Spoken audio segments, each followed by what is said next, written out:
Hello, everyone. Welcome back. We're live. Hello, boys. Are we? Hi. All right. Once The again. live Wonderful show. to see you again. Yeah. Yeah, same.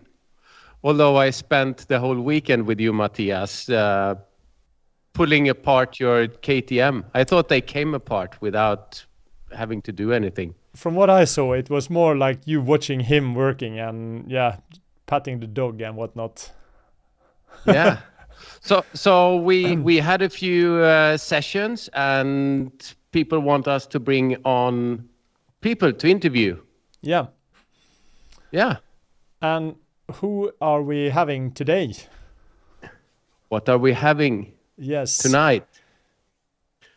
It's let's do it. This is a man who's been first and foremost adventure rider. He was on the road for 11 years, which is quite insane, isn't it? Yeah. So we're talking about Roel Bremmers. Yeah. Yes. Welcome, Ro. Let's just here Hi. he is. Thanks for having me. It's good to see all of you in one screen. Yeah. Yeah.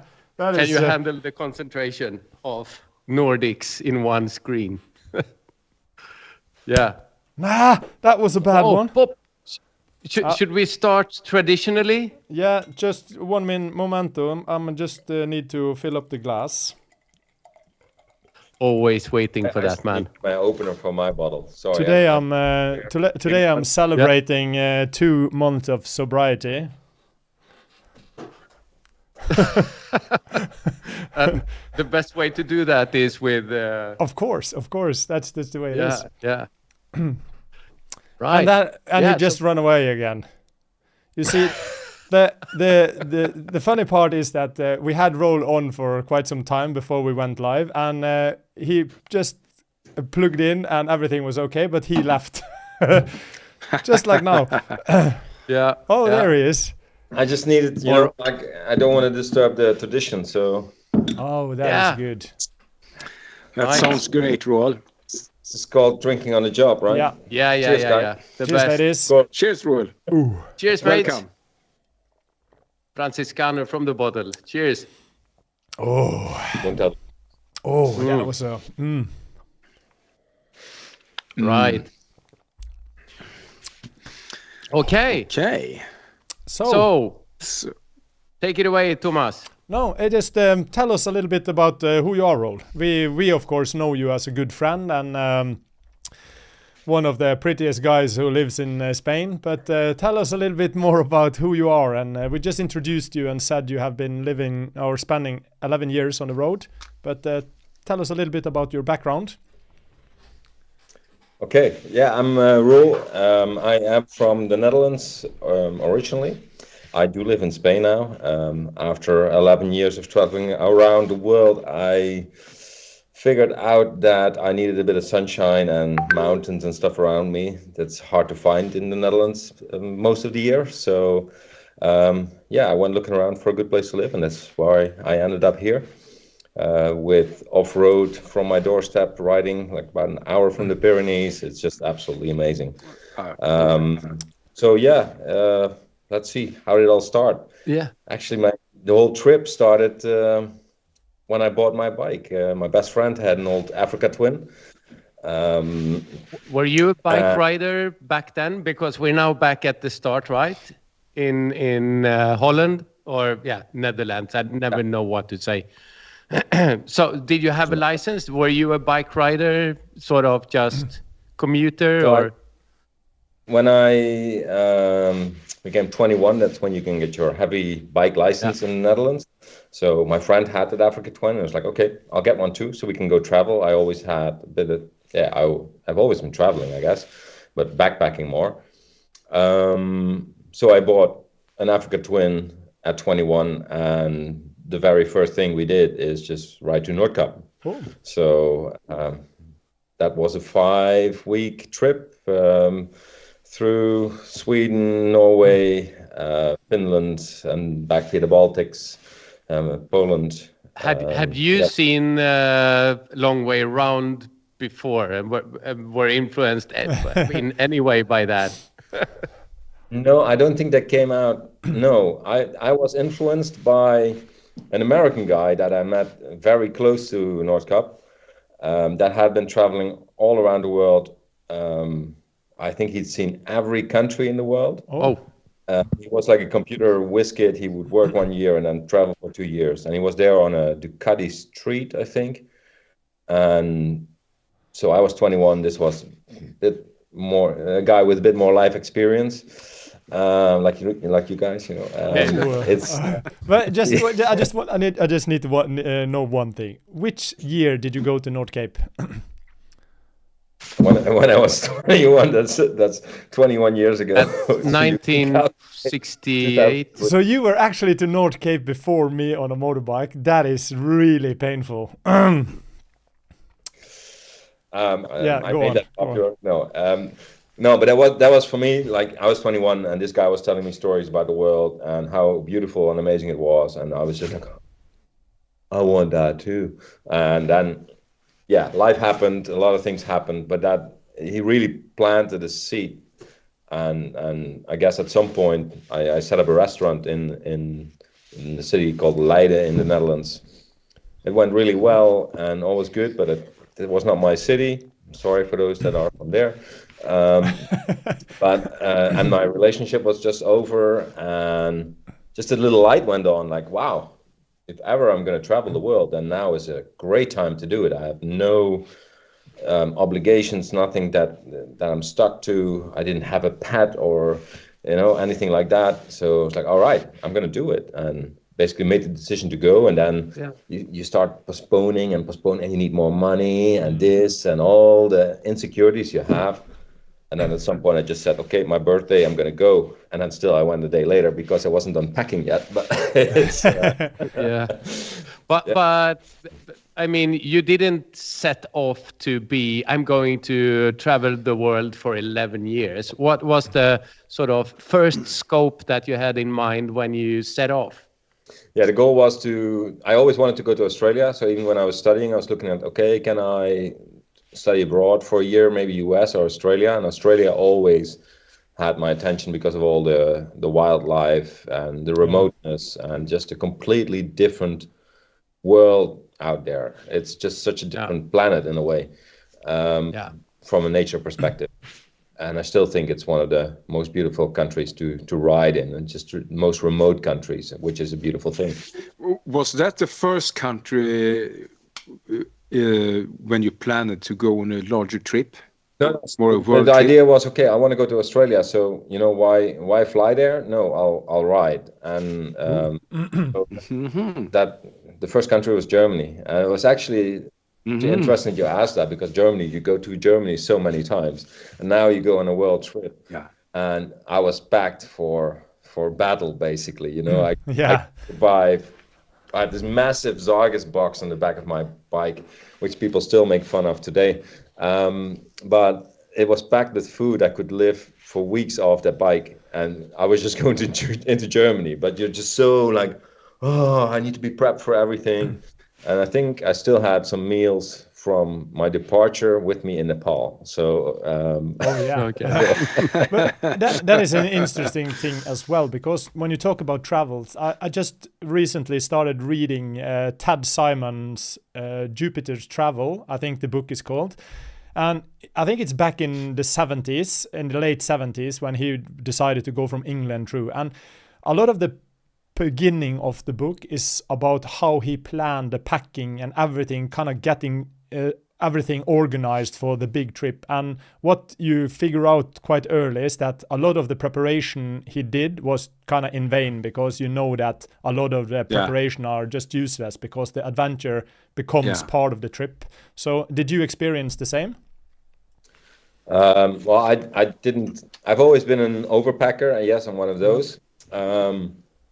You're not an overlander, you're an overpacker. No, I like to be prepared for things. I like to be able to help people out. So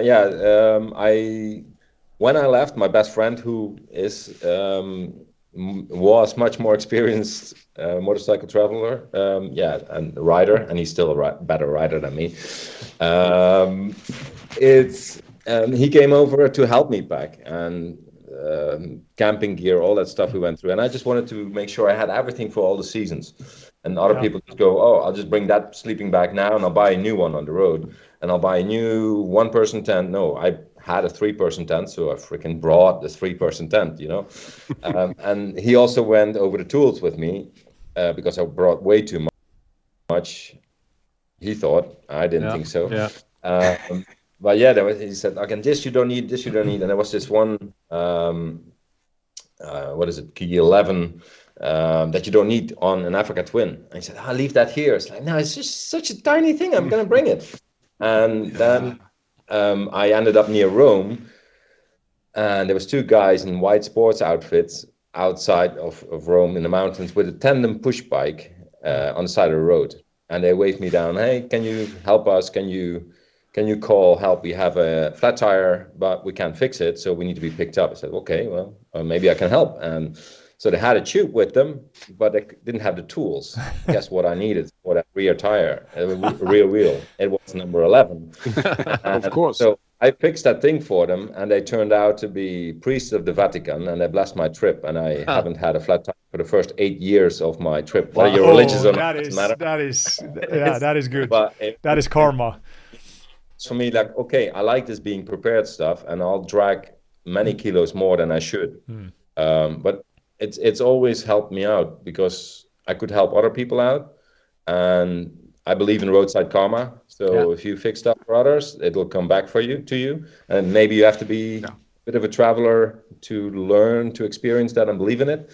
But I've had many of those experiences. I think my record was I fixed 5 bikes in one day in Colombia.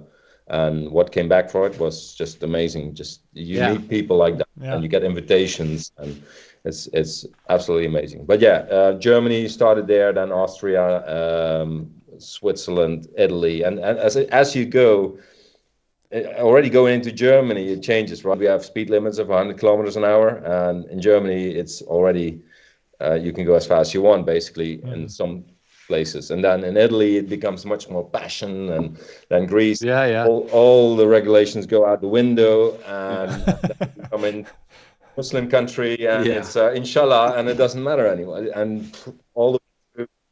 But Roel, did you take time to explore Germany and Italy, even if they're close countries to yours? So you slowed down and looked for the stuff that does not transit the country? Yeah, I was definitely aware of a big chunk of my budget would be in Europe if I would stay too long.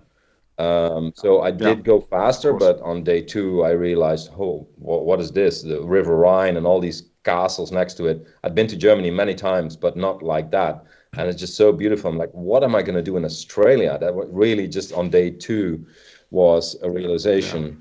And but I took time in Italy. I wanted to work on the road as well. So I figured best to do that in Europe because it's possible. So I worked in Greece, in Crete, in a dive school.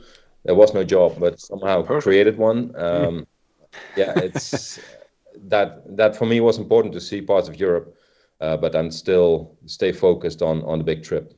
But I remember being at the edge of Europe, in Greece, where they tell you, oh, Turkey, that's dangerous. Everything is dangerous. Steal everything. And I looked at my bank account, like, oh, damn, what happened? So I basically told my mom, I don't know what's going to happen if I'm going to make it, but I'm just going to do it, and I'm not sure what's happening. It's just so weird. You go into Turkey, but hey. Was that the time you got the idea to get into the underwear business? What? Well, that's a switch. Or is that the later story? No, he don't want to talk about it. No. Sorry. No, that is way down the road. Wow, that's a big skip. So we're going all the way over Australia and New Zealand now. I think it's also important that what you say that you went into Germany. You've been many times before, and you see castles and you see a lot of stuff that kind of you didn't experience before. And funny enough, I hear this a lot in Norway as well from my friends that are always busy going to other countries, and when they really start to travel inside their own countries, they see the country with a different set of eyes, and I started to kind of explore the culture, explore the churches and the Viking heritage stuff and whatnot here in Norway. And it's just like you kind of open up for a completely new perspective. And I think that resonates with a lot of people, because you don't need to go around the world to have an amazing adventure in general. But of course it helps. But there's one thing also I want to mention that you talked about is a little bit, we all hear about people that are experienced riders. I'm not sure what an experienced rider is compared to an inexperienced rider. I'm not sure where the border goes, but can you ever be an experienced traveler, or will all the adventures you go on be kind of different? And do you understand what I mean? Yeah. Let me get back to one of the things you said as well, because I definitely believe that you can travel in your own country and open your eyes, and especially different ways of transport. But one thing I experience, and I think I see and hear that from more long-term travelers, I think if you travel abroad, my magic point, I mean, where it all started spinning, like, oh, whoa, everything they taught us, everything they're saying, everything that's on the media. Hey, this is not right. So for me, after 4 months, like, it was really like, oh, wow, what is life about? Everything that's been put in your brains, is it correct? You go to Turkey and you have all these from our media, you get all this negative information about it. And from Greece, oh my God, you get all the negative information about the Turkish people. And you get there and you're hiding, and then and then you meet the people and like, no, this can be real. And they're just the nicest people, incredible. They have very little, but they share everything. Something that is so. No, in Holland we will be like, no, it's not possible. The people are just so nice all over the world, and the fewer things they have, the more they share. Yeah, it's incredible. And all those countries that are the ones that they make us afraid of most are my favorite countries: Iran, Mexico, Colombia, all these dangerous places. That's my top 3. There you go. But as always, it's not the people, it's politicians. Sorry, Matthias? As always, it's not the people, it's politicians. Yes, sadly it is. But what I wanted to say, Thomas, is traveling for a longer time, I think, opens your eyes for your own culture and for how we are being taught to live in our society. And I think with those open eyes, you can definitely travel differently in your own country, but it also may be there where you conclude, like, hold on, this is not the country where I belong. So I think long-term traveling can open your eyes in a different way than local traveling, traveling in different cultures and societies. Yeah. And now I forgot the essential question that you said. Experienced traveler. Well, I think you can be an experienced traveler. I think it is... the one thing I learned is to let go of the planning. And some people that work with me still have to deal with that on a daily basis now. We have Silke in the chat here, in the live chat, and she just told. No, but that's one thing. The plan is no plan. Unplanned, because then you're open for what's happening on the road and for people that invite you, and you're actually able to follow kind of the path, the signs. Oh, I should go here or there, or I shouldn't go there. Things that slow you down and believing, okay, I have this flat tire because I shouldn't be further down the road because something bad would happen.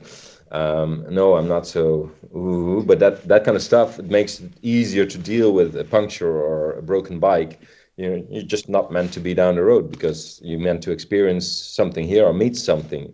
So I think experienced traveler for me is getting into a different mindset, away from the planned mindset that I think all us Northern and Western European countries are taught.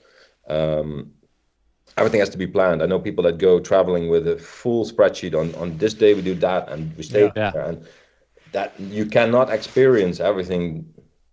This sounds arrogant, but that I've experienced because I didn't have that plan. I just had an idea. I wanted to get to Australia, How long that would take me, no clue. I had to get there with the money I had. So from start, you actually had you knew that you would be a long time on the road, or did that grow with time? No, how many years that would be? Australia, and maybe a year and a half, and then figure out a way to come back. So make some money there with a work and travel visa, and then figure out my way back. But then when I landed in Australia, so I made it all the way to Timor, and then from there I shipped the bike to Australia. Yeah. From where did you say? East Timor. So it's Yeah. Timor is the last island of Indonesia. But what I think is so valuable here is that the small nuances that comes into play, and kind of, even if they are really similar, they're still really different. And like you say, with opening the perspective and opening your eyes. And I've been there. I've ridden with people that are so really hard into planning everything. And when you then start your trip, and it becomes like Matthias talked about, the famous 3-day rule, you started to miss home a little bit. You see that time doesn't go as planned. So all the plans are kind of getting more and more loose. But for me, having a goal or a point or a motivational spot to get to, if it's North Cape or if it's Australia or if it's Texas, no matter what it is, just kind of have that in mind, that you want to get there. It doesn't matter how much time it takes, but you kind of want to end up there. And I think that is part of the planning as well. Or did you completely go loose? Just, if I make it to Australia, it doesn't matter. I actually lose. I think for some continents like South America, you need to make more of a planning. My planning was, I remember the first rain I had in Crete, where I was working for the dive school. That rain made me realize, oh, hold on, autumn is coming. I need to get my ass going, and I need to make Turkey, where it's going to get really cold. So it was really based on the climate. I really did not plan any of that stuff. Okay. So did you have any of the visas or kind of the passage and stuff like that before you went, or did you just solve things? The only thing I had arranged was the carnet. I didn't arrange any of the visas either. Yes, some people will say you're crazy. No. That's not possible. You know, you're right. That's not possible. But no, that's a great example actually of that unplanned things either work out or not. And if they don't work out, then you're not meant to go. So, for example, in Ankara, I needed to start looking at visas for Iran, Pakistan, and India. So Iran went there, and he said, no, you need a letter of recommendation from your Dutch embassy. So it's like, why do I need you? Well, it's not, they consider us not safe, so you need to get that. So I went to my embassy and said, okay, I need this letter of recommendation. Well, we won't give it to you because it's dangerous there. You shouldn't go there. Like, can I decide that for myself? No, you can't. So what can But I still hear people go without visas in order and just take it as the only thing I could get there is my birth certificate, and that would have an official stamp on it. So I said, oh, well, give me that. So birth certificate, stamp of the embassy on it. That's brilliant. I went to Iran. They couldn't read it. It's Dutch. There you go. I got my Iranian visa next day. So next step, Pakistan. I went to Pakistan, and he said, no, we don't do that here. You have to go home. You're like, oh, wow, come on. I drove here for, I don't know how many months I rode out here. No, not my problem. You have to go home. And he was really, really strict. And now what? You know, like, can I get around it, or do I have to go back? I was just like, and I walked out, and in a city of 7 million people, I think, Ankara, back then, I walked out and got to my bike, and this KTM 950 rocks up. It's like, wow, what is this? And person gets off the bike, takes the helmet off, and there's this beautiful Swiss girl that gets off that bike. And it's like, what are you doing here? And she's like, well, I'm picking up my visa. It's like, no way, it's impossible. You can't get the visa here. She's like, well, I'm from Switzerland. We can. They have a special arrangement. And I said, oh, damn, it would have been fun to travel together. She's like, oh well, we are married, right? Yeah, brilliant. So Yeah, my of wife course. is getting the visa and I can't let her go myself and blah blah blah blah, and bam, I had my visa. Perfect, perfect. I love it. That is what it's all about. Wow. Yeah, Cheers, cheers on that. guys. I love that. That is, you can make things work. You know, if you look at everything that's written online, you cannot travel anywhere. You cannot get anything done, and you have to do all these official things. And especially in countries that are not as regulated as ours, there is a lot possible. Yeah. After that, you felt like a certified adventurer. It took a bit longer than that. I think my eyes literally like started opening up as I went, and after 2 years, I was like, wow, I understand so much more now. But then still, every year it was more, and it But takes would a you while. ever?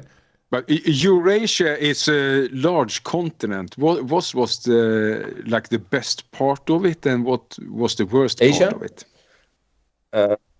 Eurasia. Eurasia. I think that part that I was most afraid of, that I was made most afraid of. So for me, Iran, again, Greeks about the Turks are, woo, don't go there. And then the Turks about Iranians, woo, same thing. You can see with H.E. Boots as well. She has been in that situation where they tell, oh, the other side of the border, they're going to kill you. And they were serious about this, you know. And you get to Iran and you don't know what's happening. But the people were just too nice. You would want to camp, wild camp for a night, and you couldn't look at a map, or someone would be like, how can I help? And do you have a place to stay, dinner? Incredible how nice these people were, and so educated. And it's like, wow, you could just add them to European Union today if they didn't have this extreme government, basically, which uses the religion as a control mechanism. I hope I don't get in trouble for saying that, but no, it's the truth. Such a wonderful country and culture. I recommend anyone that can go there to go there, because it's mesmerizing. And you know, I came from Italy and Greece, where we have all this history and all these beautiful ruins, and at some point you can't see the ruins anymore. Another one. Get to Iran, you see what Xerxes, which we probably know from the movie 300. I never heard of the guy before. What he built there, it's like, woof, that is something different, you know. But I remember Steve. Crazy. We met up with in Auduro last year with the friend of Matthias that came from all the way from Australia, and I asked him a little bit about the same thing I've asked you, Roel, and he said that one of the most beautiful area he visited on that trip was northern Pakistan, and it's just like, what, isn't Pakistan just desert? Because I don't have the geographical memory or seeing that place at all. And when he started to show pictures of the area he'd been to, it's just like, is this the same country? I've never seen such beauty, and it's actually in Pakistan. But all we see of Pakistan is the complete opposite. Yeah, I missed that part, the northern part of Pakistan, because I didn't plan my trip.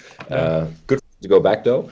But I have a female. They didn't either. Probably they just happened ending up there because they did not plan. But a female friend of mine who has been traveling around the world as well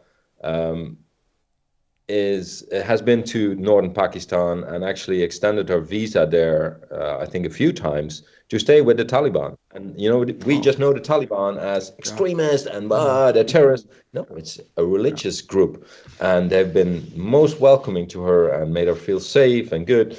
And you know, it's just get such a wrong image of the world through our media, and we see it on a daily basis still, like all negative information they give us. Well, people are good all around the world. It's, you need to travel for that, I guess. That's what you need to travel abroad for, Thomas, just to experience that. Oh, yeah.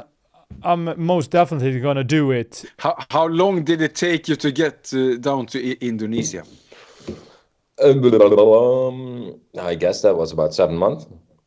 Just like I don't plan, I don't really keep track of time. But there in a dive school as well.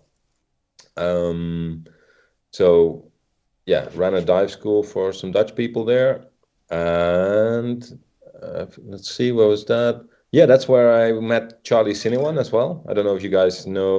Yeah. I know him. 15 years traveling, so he never stopped. Yeah, it's crazy. Crazy. So I met him in Indonesia. I was waiting for an onion boat to take me to.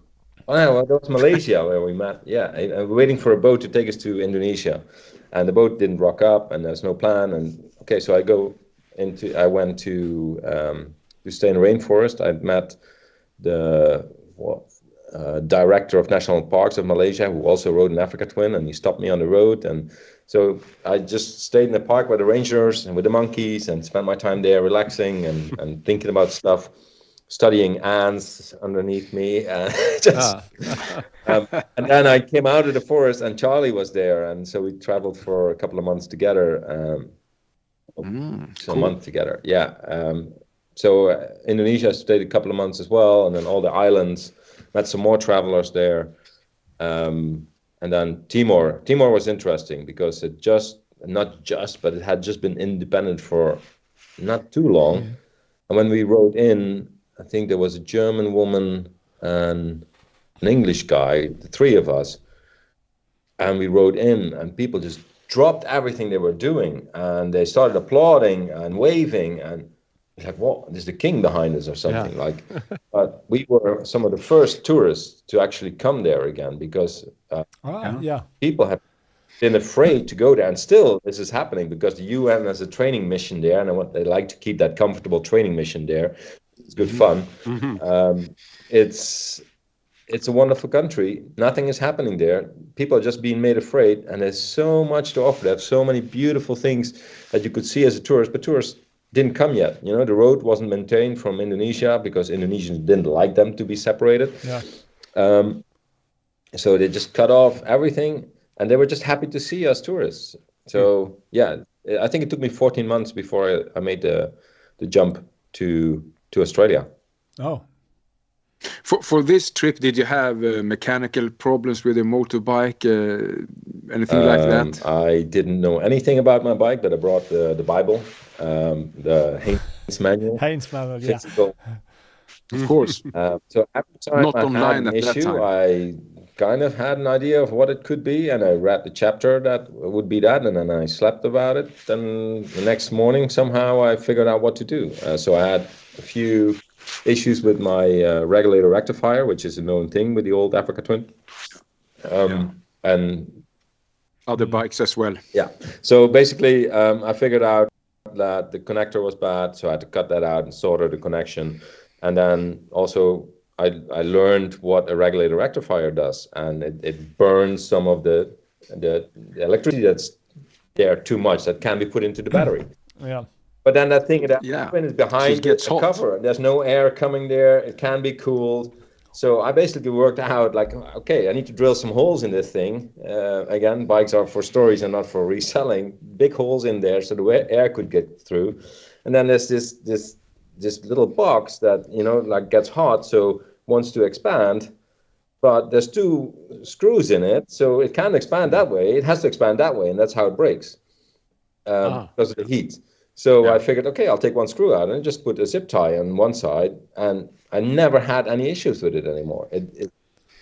That's engineering. It's like you work that shit out while you don't know anything about it. And in the end, I did top-end jobs on my Africa Twin. So, it's quite curiosity that happened to a Japanese bike. Like Honda is kind of the retriever in the bike industry, and they had that flaw. That is kind of strange in a way. Yeah, it is. But others as well. I had problems on BMWs and Suzukis as well with the rectifier, the power regulator.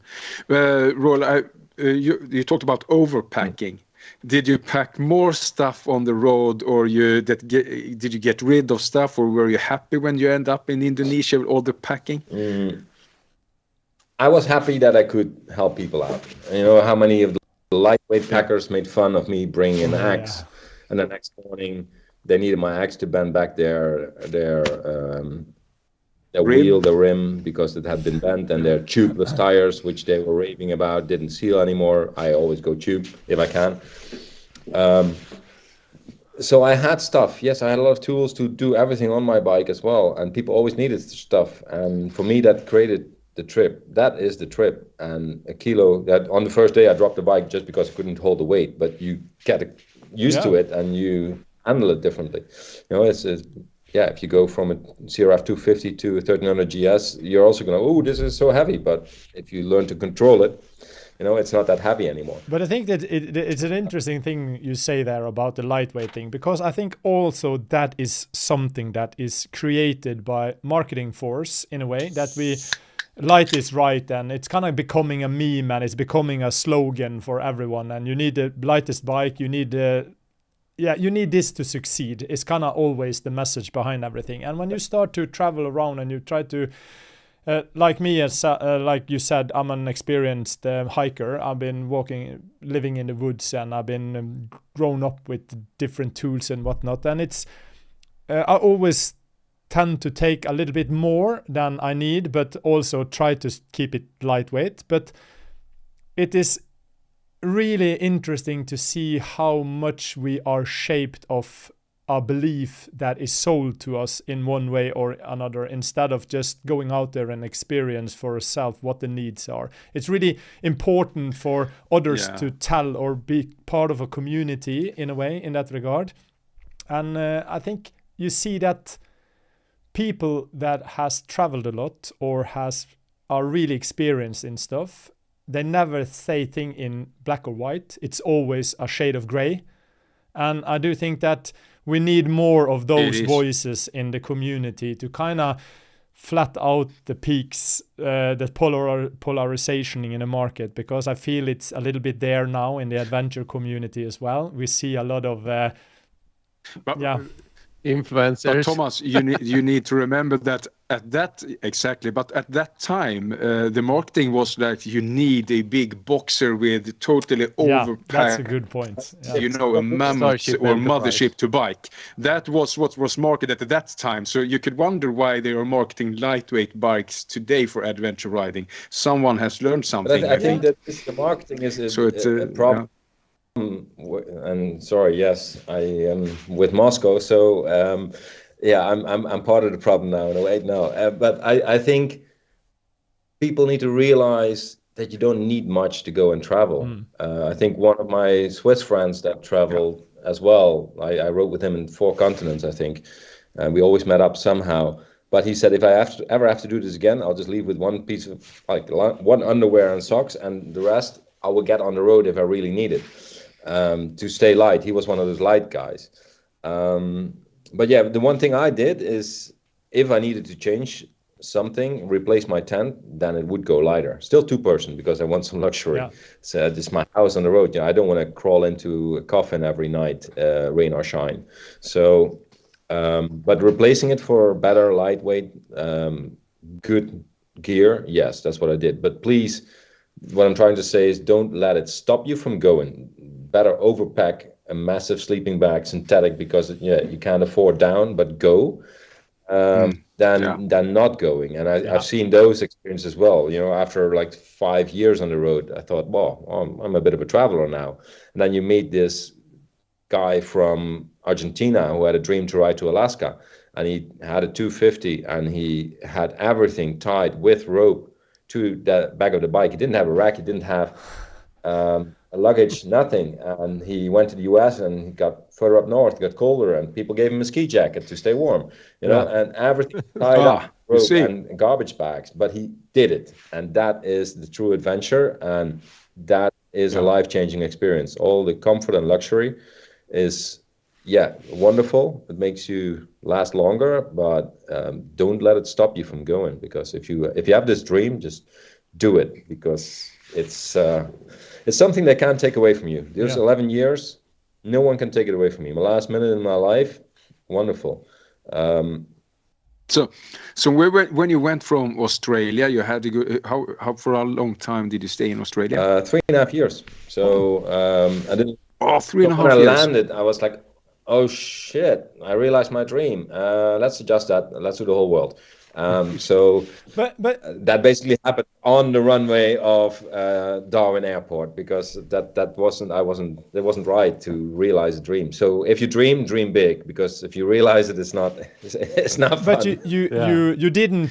But you stayed there in some area working, or did you travel the continent? Yeah, I saw. Yeah, basically looped the continent and went through the middle a couple of times. I've seen a lot of Australia. I spent a lot of time traveling, but also there's a lot of remote, long distances. Yeah. There's always something to see, but it's not like you can spend a couple of weeks in the outback. But is those 3 years in Australia? Is those 3 years in Australia part of the 11-year trip, or is it just adding to it? For me, it is. So this was one of the things that I really, when I spent. After 2 years, I was like, for Christmas, I actually wouldn't mind going and see my parents just to surprise them. But there was this thing like, but then the trip is over, you know? And there was this thing about wanting to set a world record, Guinness World Record. Who cares about a damn beer book, you know? But people do this, you know, they set records. I need to be the youngest, the fastest. Please, you will miss out on everything if that's what you're about to do. So...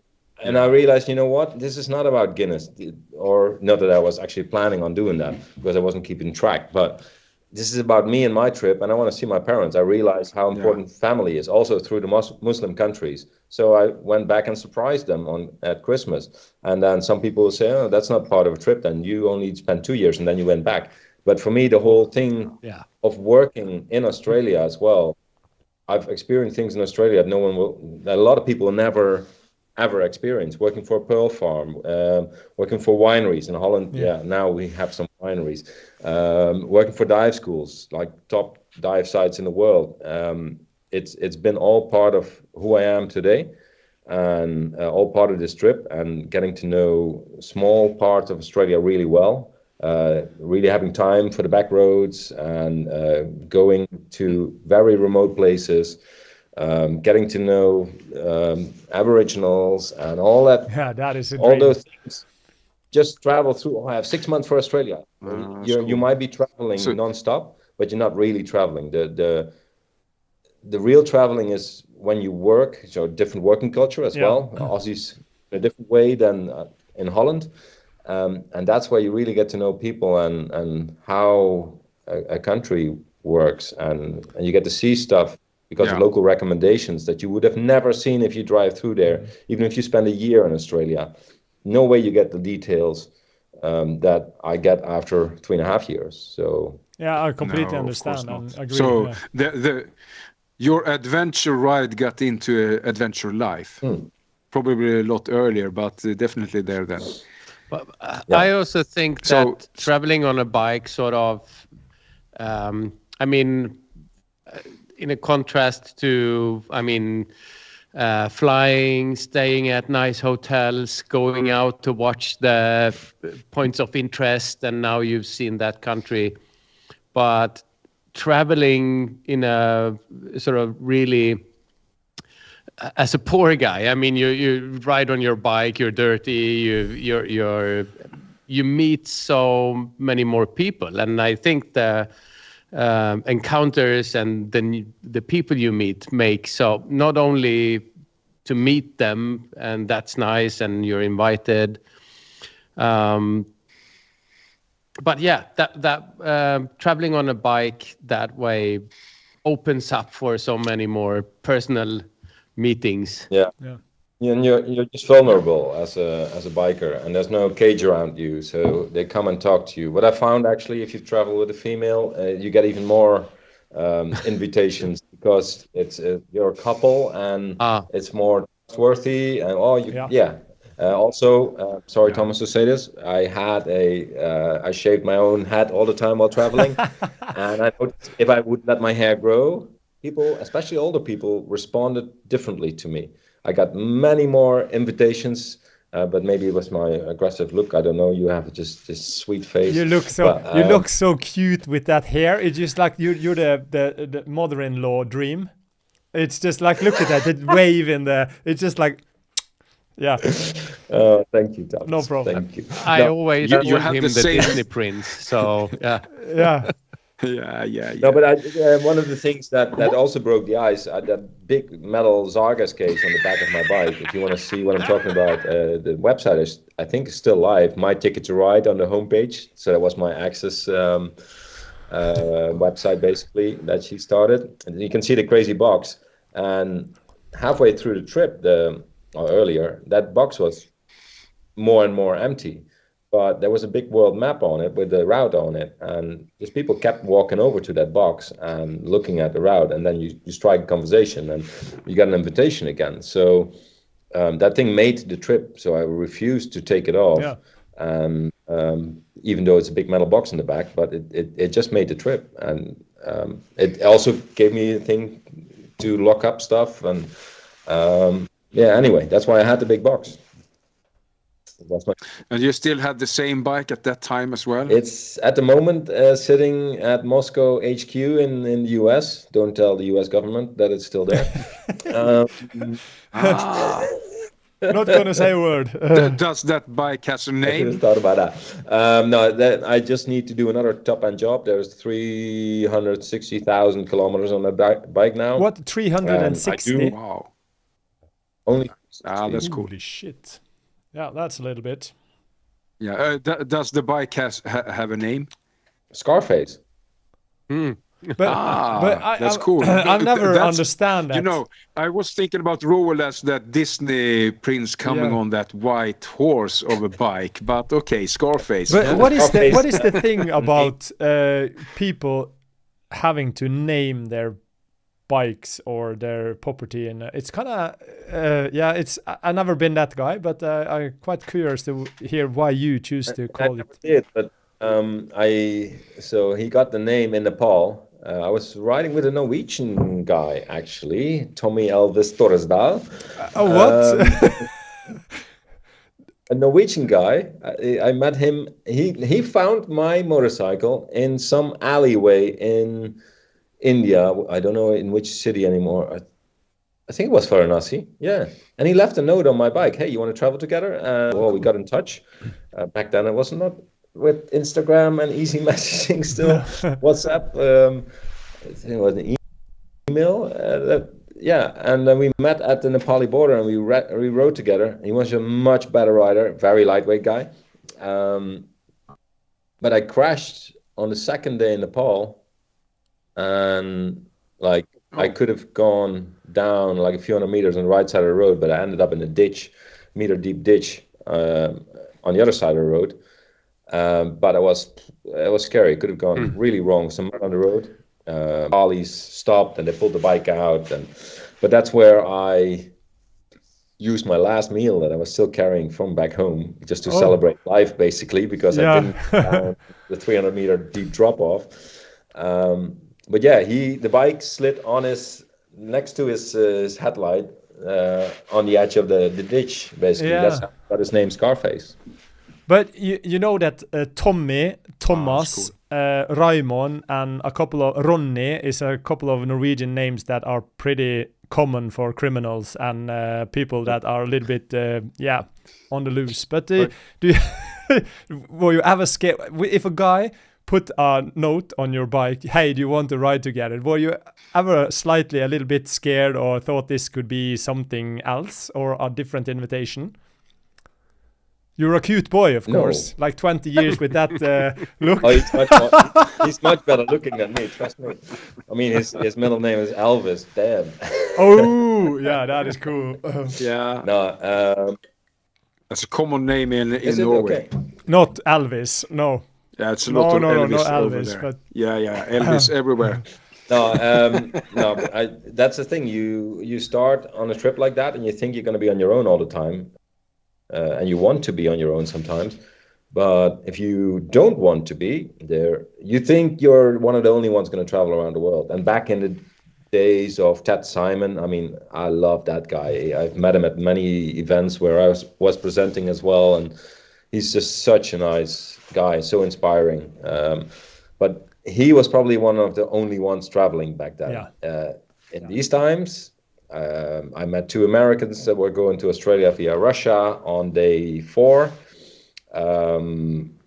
Then an Austrian guy that was going in that direction, 2 English, the Swiss girl, wow, Charlie, anyone. There's so many people are traveling and that you hear of, and you find yourself following their routes because you want to see what they saw. You saw it on Facebook, I think, and then I told myself, no, I'm going somewhere else because there's other cool things to see. But there's so many people traveling, you don't have to travel alone. And even people with cars or big MAN trucks with Germans like that travel around the world and have German beer in the back of the truck. You know, it's wonderful to travel days with these guys as well. So you don't have to be alone. It's there's so many people traveling.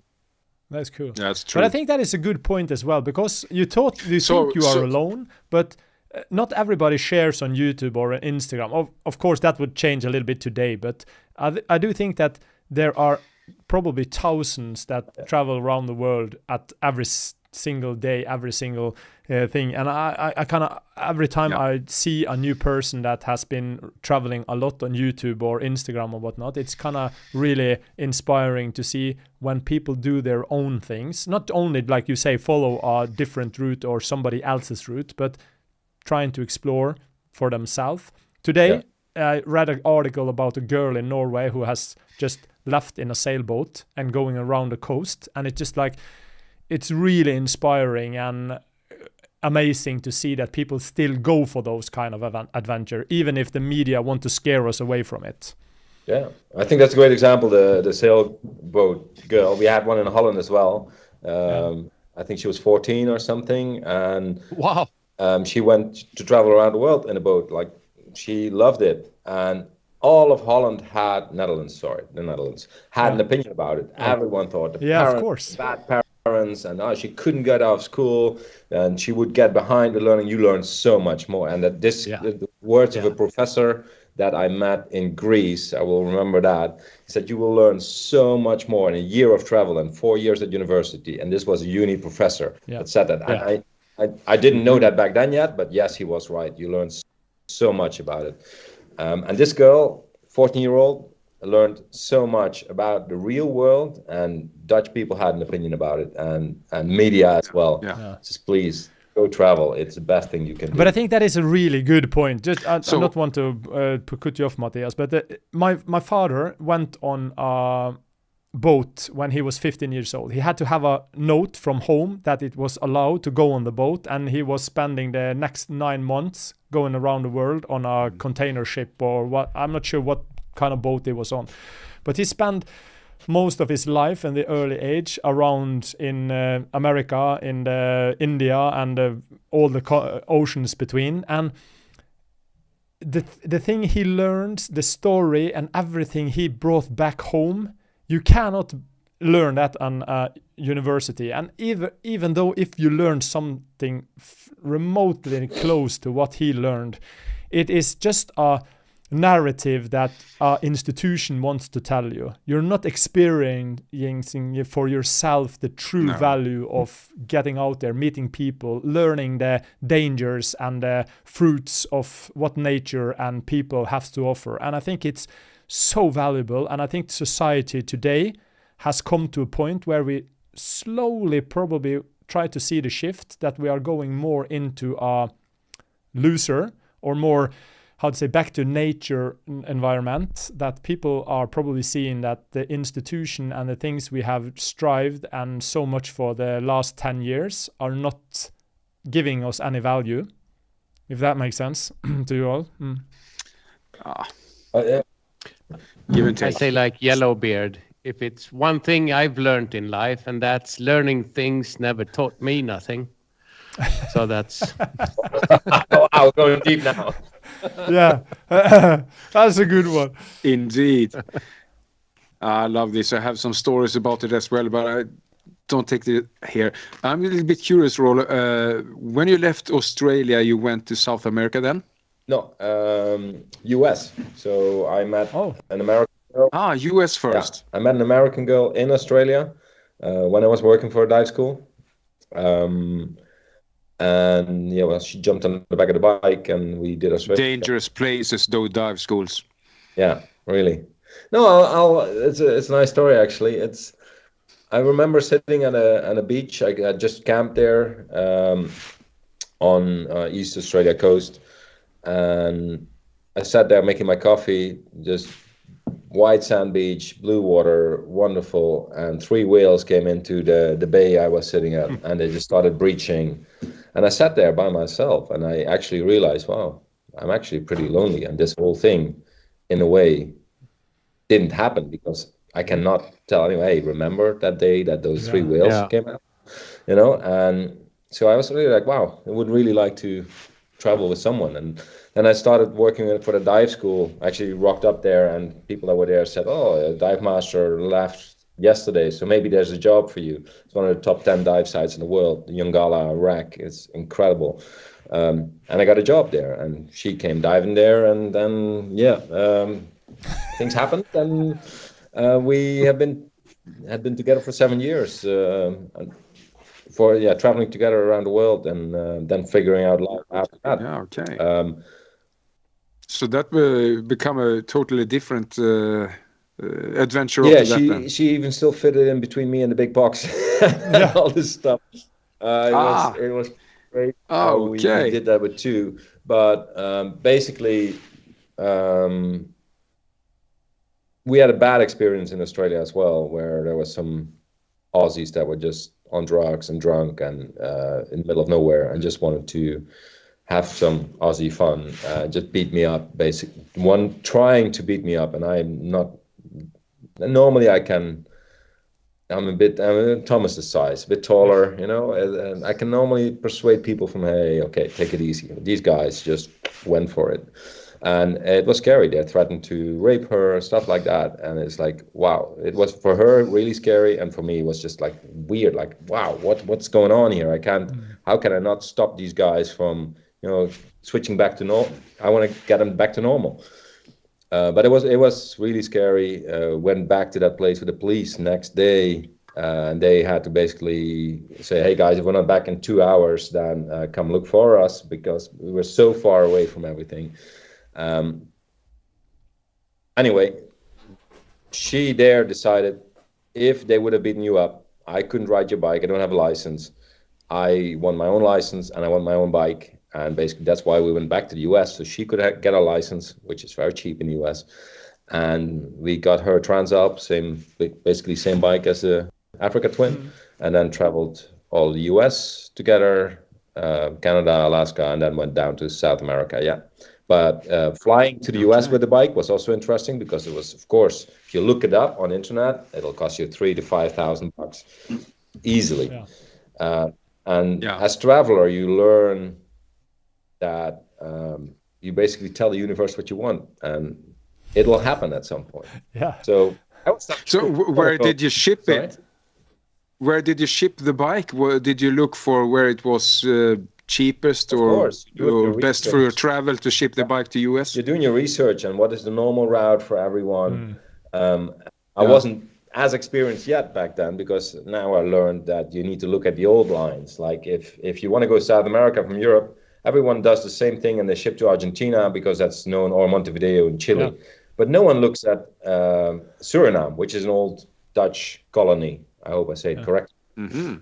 There is a shipping route still today, really busy. I could have shipped my bike back from Suriname to Holland for €250 in a shared container. That's crazy. Wow. And that's what you need to look for, not from your country. No, what is if you want to go South America, fly via Spain, because those things. If you want to go Brazil, go via Portugal, because that's cheap.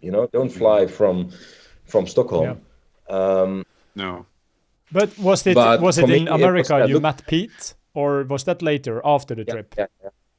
Yeah, I met him in the US. But yeah, flying there, doing that research, and at some point, you tell everyone. And at some point, I sit in a bar with a friend of mine, and I'm telling him, like, I'm looking for a way to ship, and this and that, and it costs so much money. And a guy next to me says, hey, what are you doing? I say, traveling, blah, blah, blah, blah, the whole story. And he's like, let me buy you a beer. And he gave me beer. So now I bought you a beer, and you're my friend now, so I can give you a friend's rate. And he worked for a shipping company, and I flew the bike from Australia to the other side of the US for less than $1,000. No way. Wow. Oh, wonderful. That is amazing. Wonderful. That is not, yeah, that is not normal at all.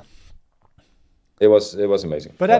that is monkey business, kind of ABC monkey business. It's kind of like, No, it's good yeah, people but all over the world. that's what I mean. If you have a good connection, if you have a friends in high places or in good places, you kind of you know which string to pull in the right. And I feel.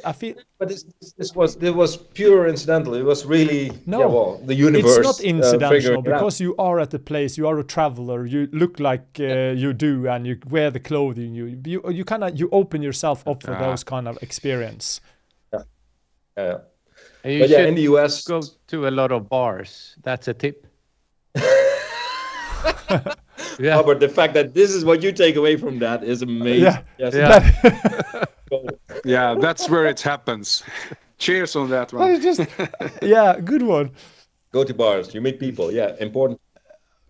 Go to But bars. yeah, I met Pete in Moscow. Pete in the US. It was actually, I think, my first presentation I was going to do at Overland Expo.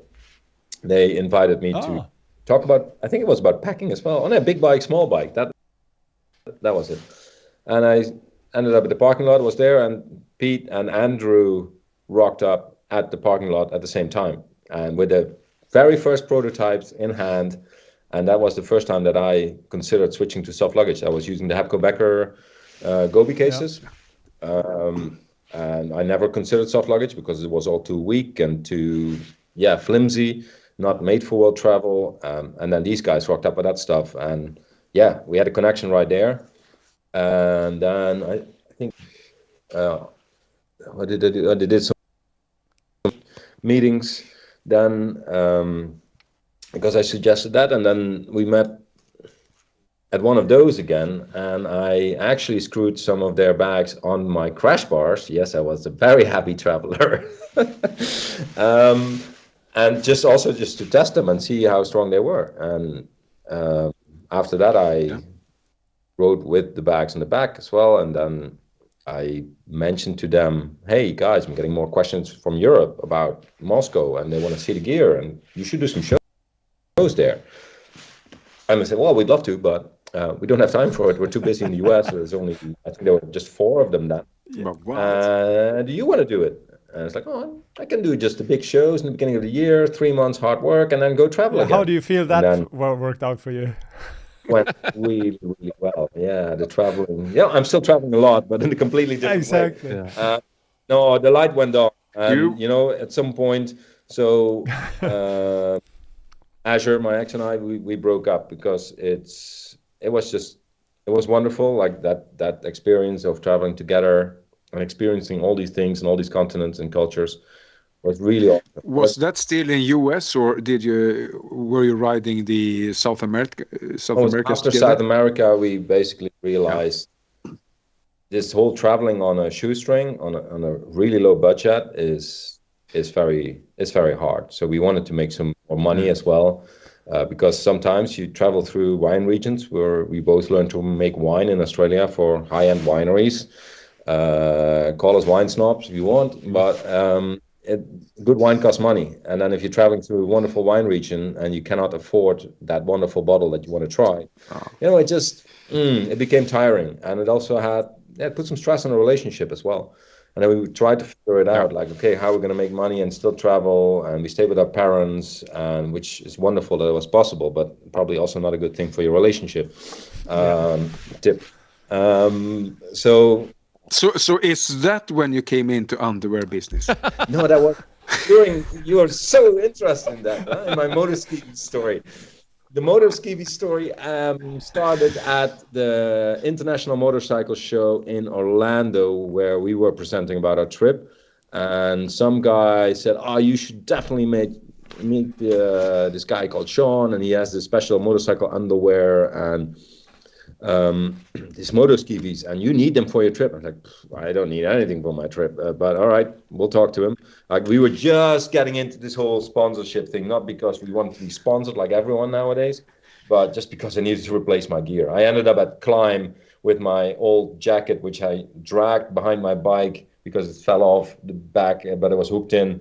But I totally destroyed the zipper, and I just buttoned it somehow together. I stitched some buttons on.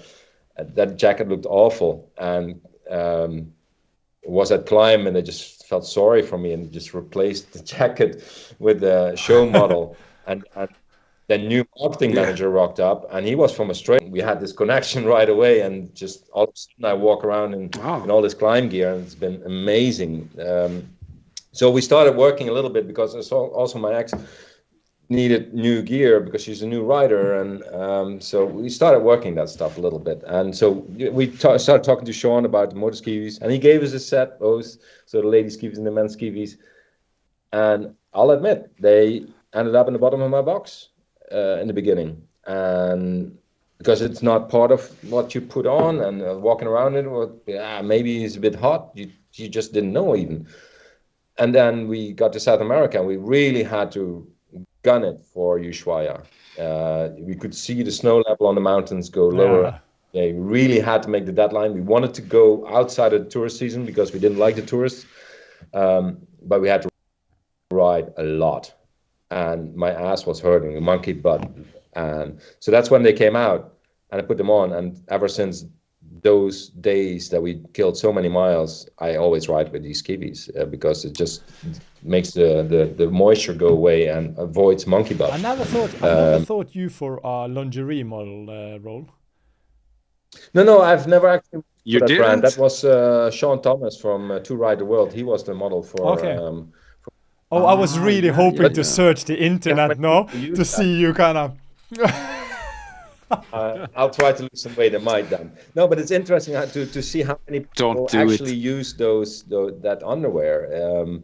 Also, Pete from Mosko also has it. I do. So I guide a tour in Nepal for Explore 360. Chris uses them as well. But I guess not too many people are showing their underwear that they're using in their Instagram account. But I went. I actually jumped around in my underwear. In I my actually thought video. that I also should have them. Matthias, I'll bring you some. Yeah. Just tell me your size. Or you want to tell your size right here? I remember my first trip.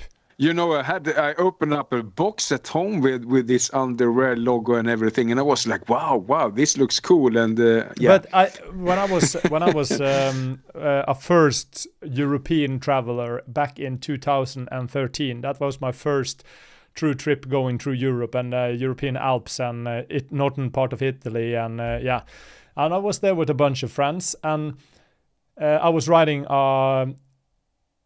10,000 RR from BMW, the racing bike, and I remember one of the guys there told me that you need to cut the hairs off your ass, not shave it, but cut it short, or else you will get kind of like the monkey butt. If you take away some of the hair, you will take away the strain, and you will keep a little bit more of a cushion or air going between there. And I thought, I was just laughing off him. And yeah, sure, I'm not going to shave my ass in the shower. But I end up actually doing the tip. And it was much more valuable than I had to admit, because that stuff works. Interesting. And I think it's underrated to talk about it. So, all right, you know, probably we could spend 1 hour per continent here, but we are past 1 hour here, and I think we're a little bit curious about Mosko Moto, Roel. Okay. What happens within Mosko Moto? Do you have any news to reveal here, or secrets, or any other cool stuff here? What gear comes up in 2025? We don't have that many secrets, actually. The secret is basically to follow Mosko Pete. Tune out now. We sometimes try to slow him down with bringing out new ideas and things, but he's so enthusiastic about it. He shares everything. Anyway. I think that's a great thing, because on the adventurerider.com you have a thread for the Mosko Moto, and you definitely reveal all the the beta versions of everything in a very good time. So we are just waiting for that stuff, happening. Sometimes it's difficult because there's so many bigger fish out there that capacity of copying things. Yeah, and you see that happening now as well. So we come up with an idea and it's being copied, which is great in a way. it's nice that people take inspiration from it, and more good gear comes out, which improves the adventure experience. I think I've seen at least 3 versions of the Reckless 80 system, at least. Yeah, there was now on V4, and luckily the copies are still resembling V1. So when a copy comes out, it's funny to see the picture, and it's like, okay, it's going to fail there, there, and there, and there. And so that is really cool. And for me, that is absolutely awesome. Our team is so on it. Like, they so look for the newest, best material, and sometimes that is expensive stuff. And then we have to make a decision. Are we actually going to do that? Like the Kiger pants, which is 100% mesh, basically. We had that material, the Scholler material, yes, no secrets, on the shelf for 2 years. But we were like, oh, that's going to be too expensive. We can't do that. We cannot sell a pant like that. But we want that. So we did it anyway. It feels like you're not wearing pants, and yet you're wearing a pants of AA rated abrasion resistant material. But the ventilation is just amazing, and that is so cool. They're so passionate about finding new materials that make it better. And the new V4 is there. We learned so much from all the feedback from everyone, and this is why we only do direct to rider. That direct feedback, if we can change it in the next production, we will. And otherwise, every 2 years we strive to put all the recommendations and failures into a new model again. Next version, yeah. You can easily see that in the Adventure Rider thread as well. People are very enthusiastic with feedbacks and so on. And I see it's Wado, its nickname, and Adventure Rider, a Mosko Moto guy. He just answers anything and shows his interest in the feedback. Yeah, but also that is such an essential part of what Mosko is. It's the team. We're all riding all the way to our bookkeeper. She's a great rider, actually. And guys like Wade Wade, he's an ex-Marine, you know, so there is a lot of outdoor experience as well, and all that stuff comes in. When we came out with the first aid kit, which is up for a review and improvement and all that stuff, we're going to be working on that. But he also had his thoughts on that from an ex-army point of view. It's all that experience coming together, and as we grow now, a lot of people think Mosko is a massive brand, but we're still very small, just 30 people worldwide, of which 4 full-time in Europe and a couple of part-timers. But I think that is what is so unique with Mosko as well, and that is probably partly why we 3 are involved with you guys as well, is that it's so much more than just a brand. It's the community and everything that comes together. Like, when we had that meeting in Sweden, you just come together as friends and have a good time. It's not about business. It's not about all that stuff. It's just like getting together, enjoying your passion, and share mutual ideas. And it just come together as kind of like a perfect mix. And I think that is so underrated in this world and this community stuff. It's really something special. Basically, what it comes down to, I abuse Mosko for achieving my goal, which is getting one person to travel around the world every year. And so the Mosko stand, always people looking for, they have this idea, the dream to go travel, and just being able to give them a little bit more information and the right gear to make a trip like that, that makes my job a dream job, you know. All the travel and not being home is the hard part about it. I spend about 3 months a year at home here, and I love it here, really do. But meeting those people and being able to inspire and help out and teach people stuff like tire changes or backing or off-road riding. So European team, we have 2 off-road instructors in the team, and we love to teach people to ride. And all the rest is, I know it has a side effect. I mean, bringing people together, that is the focus, and sharing experiences, that is the thing. Yeah. But I know in the long run, that does something positive for Mosko as well. But that is kind of awesome. Give and take a little bit. And the first time I really experienced the magic myself was at the expo in Sweden, in Stockholm, where we all were together on that stand, coming together, and just that atmosphere. And that when people came over and talked with us and shared their stories, and everything was just created in that atmosphere, it just kind of woke in something, and it just like, yes, this is the way forward. This is how you can do it when you compare to all the others that was there. And it's, yeah, for me, it was a couple of switches that clicked on in that regard.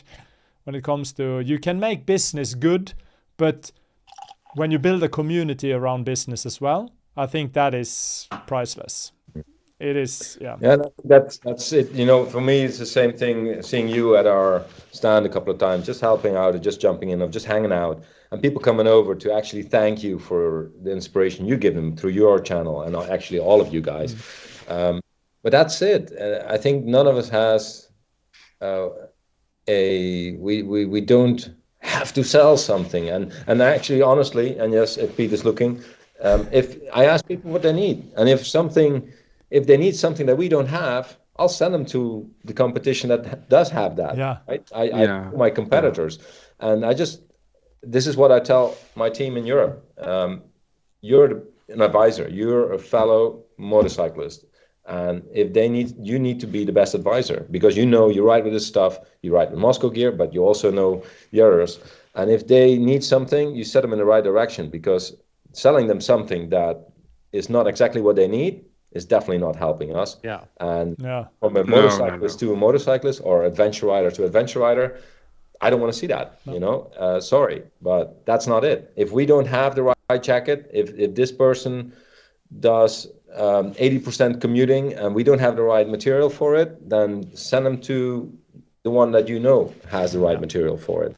So I remember a time when we were on the Swedish Expo. We were standing around the Transalp that was kitted with the side bags on it, and there was a kind of short lady that came over and asked about a couple of things. And the way you took off the bags and went over to the bike she actually had from our competitor, and you end up advising her to take something else than Mosko. It just blew my mind to see how somebody could be so passionate about motorcycling before his own brand, because I only then knew you as Mosko Roel, and it was just like that kind of clicked. It's just like, yeah, this is true, this is passion, and this is what it's supposed to be, in my regard at least. So yeah, it was quite cool.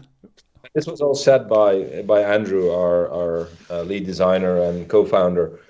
Like, so when I did my first show in Birmingham, like I have a Dutch business degree, right? And so if you do a show, it's expensive, especially when I'm in Birmingham, which is 9 days. It costs a lot of money. I was like, okay, mate, what do we need to sell to make it worth our time here? Because I wanted to make sure that Europe was running. And the first thing he said, and he was only there the first weekend, all the other days I was on my own with some friends. He said, 4 years from now, we will know what this show did for us. That for me made all the difference. There was no pressure. It was authentic. Like, we're not pushing anything. We're just here to get a feeling for what people want, what they need, and that's it. And actually, it took 2 years for Mosko in Europe to kick off a little bit, and the 4 years is actually spot on, because after 4 years, you see that the seed that you planted 4 years ago starts doing something. And then from there on, it keeps growing because it's authentic and real, and people back it up. And that's such a wonderful thing if you have that freedom to do something. But then still it was hard work. I mean, it's not like there was a budget to start Europe. I went to live with my parents for 2 years. I was only making money during shows. So I put every euro I made back into Mosko, Europe, buying a van, buying a motorcycle. So it was hard work to set it up, and now we start seeing some successes and seeing the team grow, which for me is the biggest success. So being able to service countries better and having more team members that all bring their own input and passion. It's wonderful to see that, and I had them all here last week. We did our first European team meet here. And yeah, that is just pure magic. To see all these people with the the same idea, same passion, and there's only people on that team that all of you would go camping with for 2 weeks easily without a problem. And that is so to see. It's that. like the family.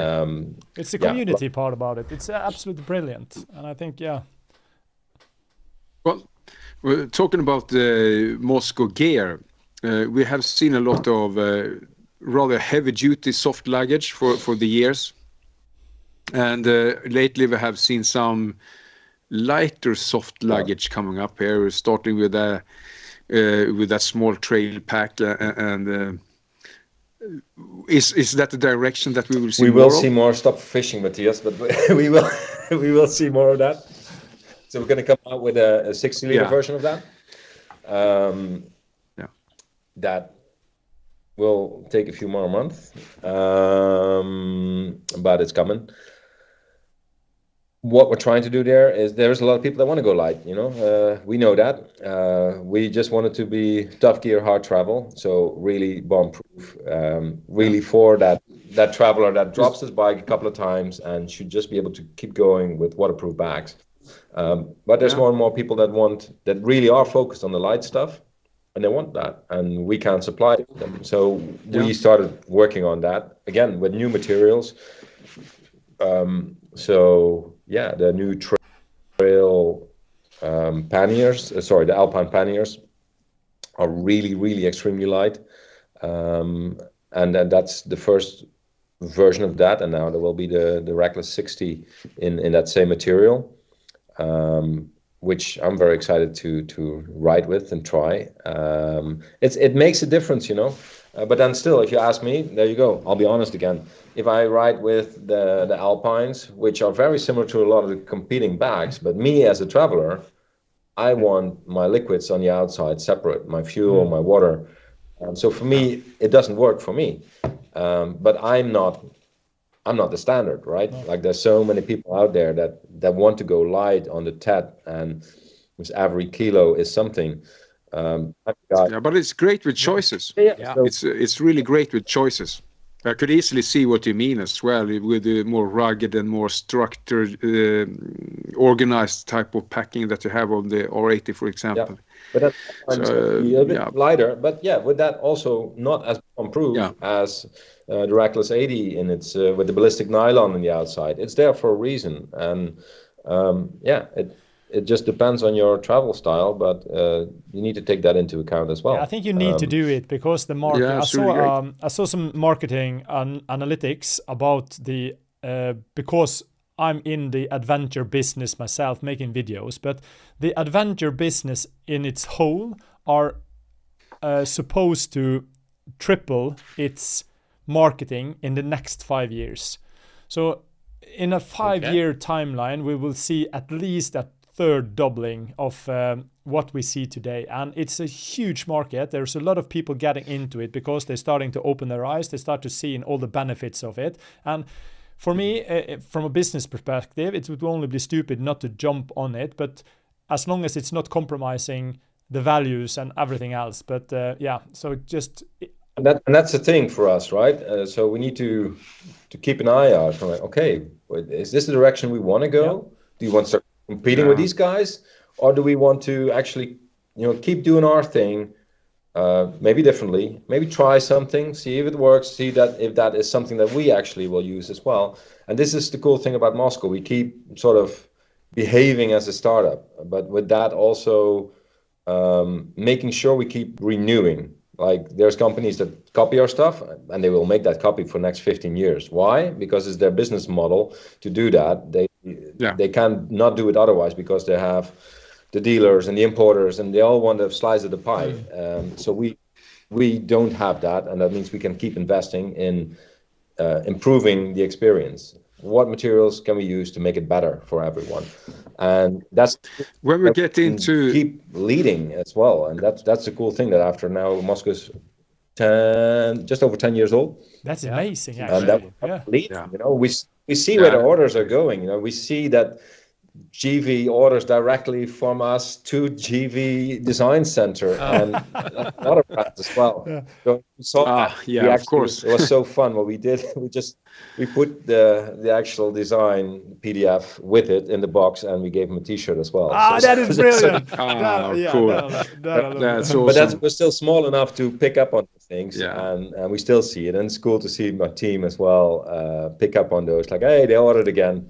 But you see it in designs. They have this side opening back right now with this beaver tip. They've been around for ages with that design.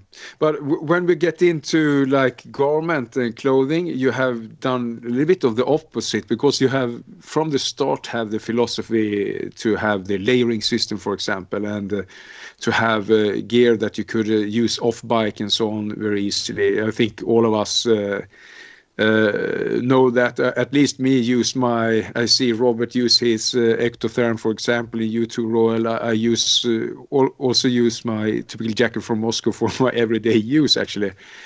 And then we see the people are asking for, but I want all the protectives in the gear and so on. And then you have a series of clothes here with protectives in them. So you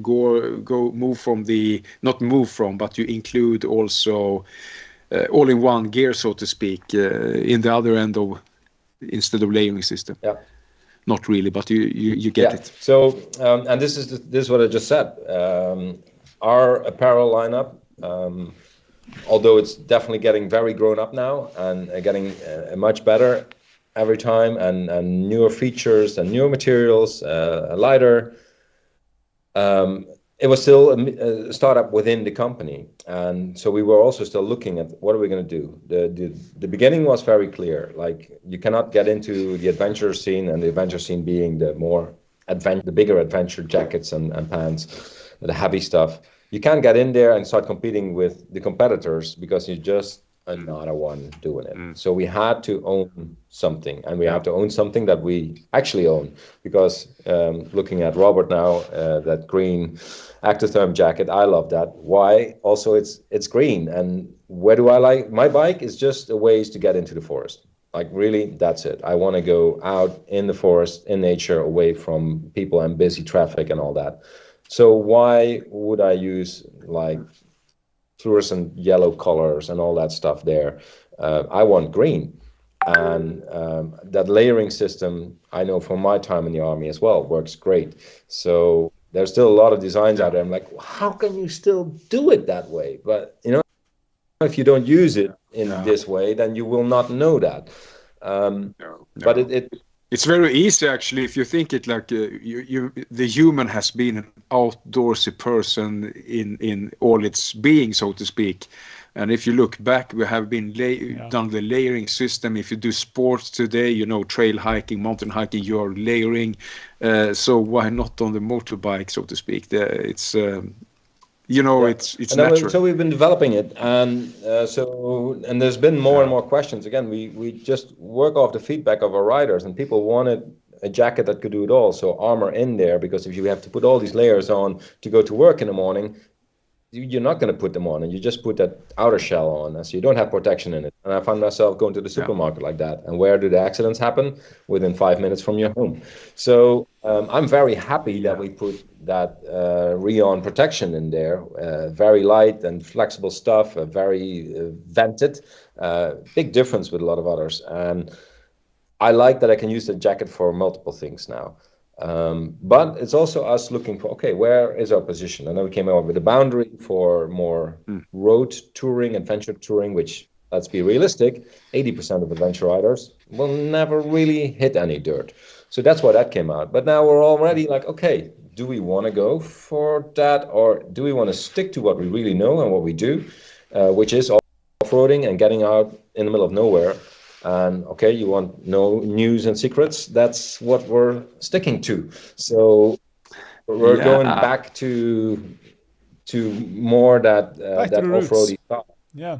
And if we look at the Basques from 3 years ago, that was an amazing jacket, and now we just have the option with the protection in it, and I'm like, oh, this is great. Yeah. My shopping experience and my just commuting somewhere or going to see friends. But others are like, why should I spend a couple of $100 for protection and jacket that I'm not going to use because I'm using this just to go off-road with my separate body armor? So we listened to that, and we actually already figured it out ourselves before the new jacket was launched. It's like, oh, something is missing in our lineup right now. So basically what we're going to come out with, and I think already Pete told that in the video, so it's not really a secret, but we're going to come out with a jacket that for you guys is very known. A lot of people had to learn how to use it, our anorak jacket, which in the Nordics you don't have to explain everyone south of you guys is like, what is this? Why does the zipper go all the way? Anyway, that style jacket, very lightweight, but with more abrasion resistance on the impact points, with full zipper coming out. So it's right between the older style Basilisk and the rack. I think that is going to be spot on for my riding style, basically. I saw the video from Pete, and it was quite genius, to be honest. I really liked the design. But a little bit back to the things you talked about, because I feel like there is one thing that has bugged me a lot the last couple of years, and I fall into the trap myself when it comes to adventure system. And as you know, I've been a huge fan of the Climb Badland suit and used that for many years. And you kind of buy into the whole hypocrisy or the thing about safety. And there's one thing, because I'm a rescue leader myself and I work in the fire department here in Norway, I have first-hand statistics on different accidents that has happened. And I can see in details what was evolving around different accidents, and when it comes to motorcycle accidents and car accidents and whatnot. And there is one thing that is really easy to sell on, and that is safety. And if you tell somebody, or you tell a lie that you need this because it's safe, it's safer than this, or it's safer than that, it's becoming a lie. It's kind of like fake news. You're starting to believe it, and then you kind of make it for yourself that, oh, I need this to be safe. I need this to be more safe than the other. Or if I'm going on this trip, I need this to be safe. And that is such a hard topic to talk about, because I know it's really I know it's a hard topic to talk about, but still I think it's the biggest lie in this whole industry, and that is how much safety you actually need. And there's so many variations of it, and I do think that there's one thing that sells more than anything these days, and that is A rating, AAA rating, AA rating, or whatnot. And we are seeing a much bigger difference in the high quality stuff with the new airbags and all that stuff. And I do think airbags is one of the best invention that has come on the market in the latest years. It doesn't work properly for enduro or off-road riding yet. Probably doesn't. No, but still, it's kind of like we always tell it's safety. It's safety. Oh, are you stupid? You go to the shop with Crocs. I hear that a lot, and I say, yeah, but I can go on my mountain bike in 40 kilometers an hour, just wearing a short, a t-shirt, and Crocs. Nobody says anything. But if I do the same on my motorcycle, I'm a complete idiot because I'm not safe enough. So I think that a lot of the marketing things we see, and like we talked about with the rating with the abrasion resistant and everything, the abrasion resistant is one thing because that prevents you from getting battle scars or skin burns and whatnot. But battle scars, yeah, but still I think that is it's a hard topic, and I don't want to deep dive too much into it, but I think that is what sells the most these days, and that is that they just claim to be the safest jacket on the planet. They seem to be the safest thing on the earth, and it really doesn't resonate with the statistic that I know and I got firsthand. Guys, no, but I could easily understand that you, Thomas, that you also see the fatal injuries. Yeah. That's not really like sliding on the road. You don't see all the guys that are sliding on the gravel road, crash into the bush and there's some trees, or slide on the asphalt and then just ride on if they can. You see the fatal injuries probably a lot more, and that's not really anything helping against. So for everything other than that, of course, it's really nice to have abrasion protection on the right place of your garment instead of not having it. That gravel roads is really like, abrasion paper. Yeah. It's even on the small being slides. used a lot for marketing. But I think what riders need to look at their situation more. And I agree with you. The air vests are an incredible development, and we're keeping our eyes on it, on where this is going. But I've been asking around about it a lot as well. And the vests are going to be developed a lot in the next couple of years. So well, if you're looking at, you're buying. You see them at the Dakar race this year. iPhone 15 is going to be like. And Matthias, you said about ventilation. For us, that's one of the key things in our apparel. We focus on venting for active off-road riding. Yeah. So for me, at the moment, that's still a thing where it stops the ventilation. But I know from some of the companies that work on these vests that they're working on a very small compact item that will actually just be a little pocket on the back that will just go all around you. That is all coming within the next couple of years. I'm not saying don't buy a vest yet, because if that's what you feel like you need, then do it. I have a couple of friends that are riding very aggressive or sporty adventure riding, and they have airbag vests, and they seems happy. You see at the Dakar race this year, the vests are used on many riders. You also see a lot of accidents from the Dakar right now. They are bouncing off the bikes into rocks and everything, and they don't even leave the front of the bars when they're flying. The vest is inflated, and they're bouncing into the stones and rocks with this. So it's really interesting to see the feedback from the race this year when they're really hard tested. Yeah, I think it's going to go somewhere. But then we saw that with neck braces as well. Yeah. A lot of people have neck braces, and now you see less of it again. It's not that hot topic anymore. Also because it does not give you a lot of riding. But I think for us, what we did is we really focused on that breathability with our material as well, using Event. For me, I'll remember a meeting with Johan Schoolman in the forest, and his presentation about hydration as well. And one of the things he said, and in a way, I still remember this from army training as well, but he's put it in such a way, if you lose 2% of the moisture in your body by sweating, 20%. And that goes fast. That's 20% focus gone. And with active off-road riding, and I'm really just talking like doing single trails and just going like for a decent ride and in the mountains and uphill and through the mud and rivers, then it becomes dangerous to sweat. And that's you need to realize. You need to be able to adjust your apparel to your riding style. And that's actually one thing that I will never forget. I was not part of the Mosko team yet, but I went for a ride with them. And I was still using my Climb Badlands jacket, which I absolutely still love till today. And I think it's an amazing piece of apparel that will keep you really safe. But we were really off-road riding back then, somewhere in the Oregon backcountry. And so I had my jacket on, ready to go, and they said, yeah, we're going, and jacket ready. And they were doing up their body armor and chatting, and then the jersey over it, and then the backpack, and then I had my jacket off again, just like, hey guys, it's taking forever. But the 3 hours of riding after that, these guys were smiling here, and I was sweating my asshole.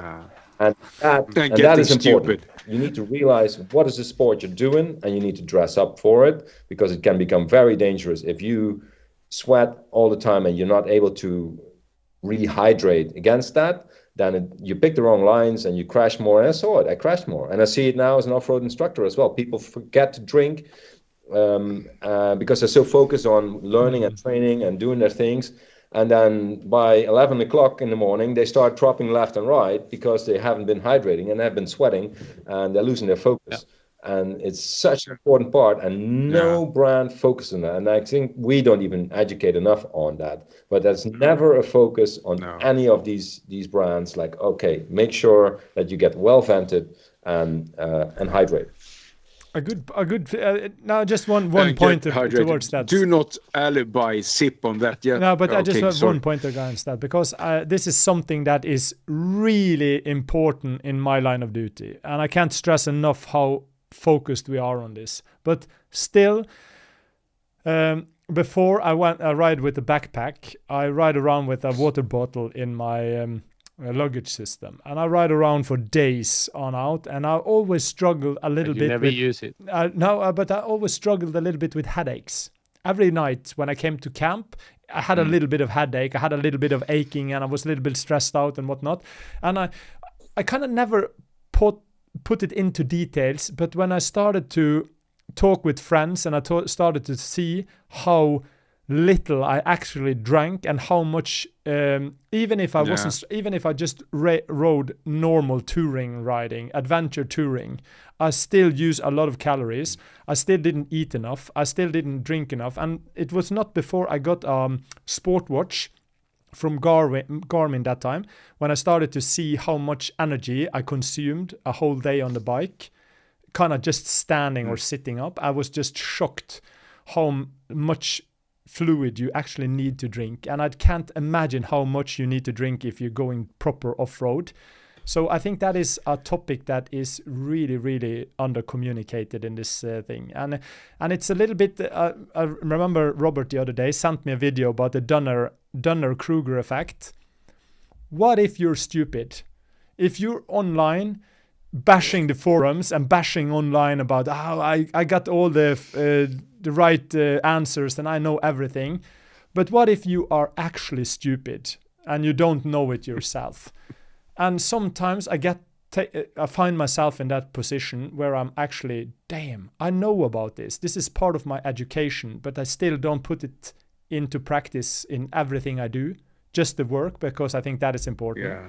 So I do think it's really under-communicated in the adventure that you need to hydrate, you need to eat properly, you need to be focused, you need to be well-trained.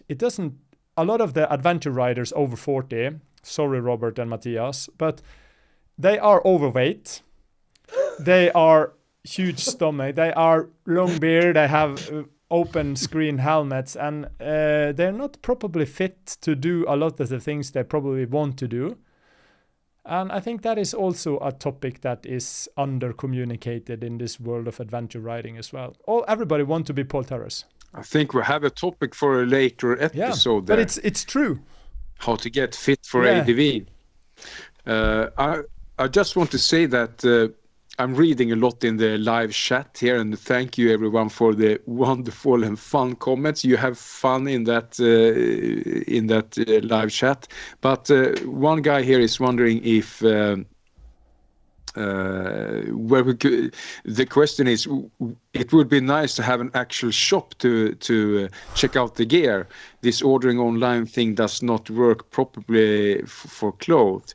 And I know that you probably maybe not are into a shop this year or so, but we could talk about where could we see Mosko Moto Gear the coming year, 2025. So on the moskomoto.eu website, we have an events page, and we're filling that as we speak. So if we're talking strictly for the Nordics, we will focus mostly on Sweden, nice and central. So the Hey. You guys just make too hard for us with the carnet. No, it's going to be the adventure event that you guys have been promoting as well. So I know that everyone knows about it already. We'll definitely be there. And then the Overland Adventure Expo in Stockholm will be there as well. And maybe there is something else happening between some people that may be in the same screen here, somewhere just before that Adventure Expo. But that's still TBD. So that may happen in the middle of the woods somewhere. But okay, so you will. people in Scandinavia or Sweden will see Mosko Gear in March at the ADV Expo. Definitely. And we will see you at the Overland Expo in Stockholm as well later in the May-June shift there. For sure. And let me just get on to these shop things. We are just like too small for that, too small a team. And for me, that magic that we talked about earlier, Thomas, the people that are part of this community, the moment I put one of those guys and girls that I had in my living room for a whole summit, basically, if I put one of them in a shop 9 to 5, then they're going to quit. And I just want to ride and work with people that really are passionate about this. And yes, I know we'll miss out on some customers because they don't want to order online. Yeah, it's simply what it is. Maybe in the future we'll start working with some with a showroom, but right now we're not ready for that. There's too many hurdles. No, I think events are great actually. Of course, people want to all year around in their local area want to just touch things and so on. But events is great. So for you are listening to this live podcast, you heard what Roel said. All over Europe and as well as I understand in US, you have the pop-ups and events that you show. Yeah, we did more than 30 events in Europe last year, amazing. So pretty intense. But I'm pretty curious because you were in Australia recently. Yeah, did you do pop-ups in Australia as well? So we did, I think, 7 events in Australia, and we wrote in between those events, creating content as well, and figuring out, okay, what do these guys need over there, and what are problems for them to order. And trust me, if you're in Sweden, then you don't have an issue ordering. If you're in Australia on an island, that is more complicated. But just it's not like we don't take that seriously, because we definitely see that we need to be more in front of people. But I think that's also where these communities come in.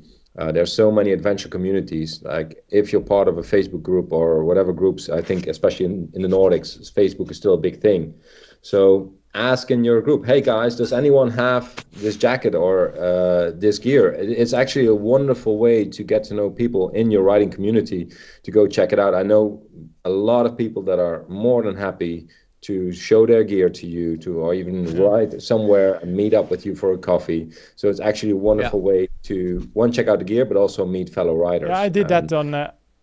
I can assure you, Roel, I have dudes trying my the same. pants, When I was doing a Yamaha show at my local dealer, and everybody was asking me more about the Mosko pants. What's the fitment? Can I try your pants on?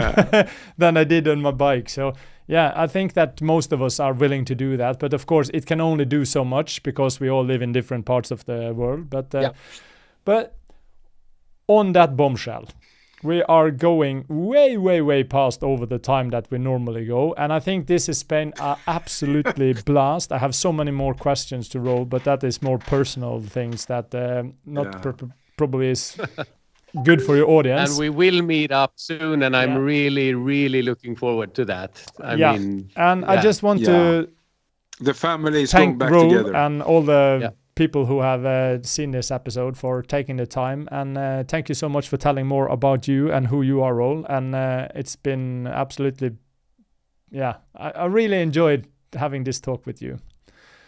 Fantastic. Well, let's continue to talk in Stockholm, and if anyone has any questions, come see us at the show.